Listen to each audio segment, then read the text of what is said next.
Pakistan wrestling federation के ज़ेर-एहतमाम रुस्तमे पाकिस्तान 2026 का अजीम उल शान इवेंट नहायत कामयाबी के साथ मुकम्मल हो गया, जिसमें मुल्क भर से आए हुए पहलवानों ने अपनी भरपूर सलाहियतों का मुजाहिरा किया। ये तारीखी दंगल रवायती कुश्ती मुड रेसलिंग का सबसे बड़ा मुकाबला है, जिसमें ग्रास रूट सतह से लेकर कौमी सतह तक के पहलवानों ने शिरकत की।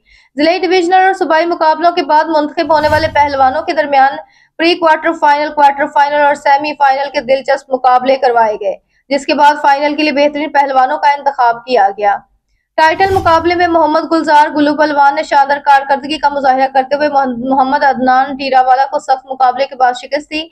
ये कुश्ती 18 मिनट तक जारी रही और आखिर में गुल्लू पहलवान ने पुटसीड का 2 लगाकर फतह अपने नाम की। इस बड़े इवेंट में फाइनल के अलावा मजीद 25 मुकाबले भी मुनक्किद हुए, जिन्होंने शायकीन को खूब महफूज किया। शायकीन की बड़ी तादाद ने इस रवायती दंगल में शिरकत की और पहलवानों की हौसला अफजाई की। गुल्लू पहलवान को साल 2026 और 27 के लिए रुस्तम पाकिस्तान करार दिया गया। पाकिस्तान रेसलिंग फेडरेशन इस कामयाब इवेंट के इनकाद पर तमाम मुतनज़्ज़मीन, पहलवानों और शायकीन को मुबारकबाद पेश करती है।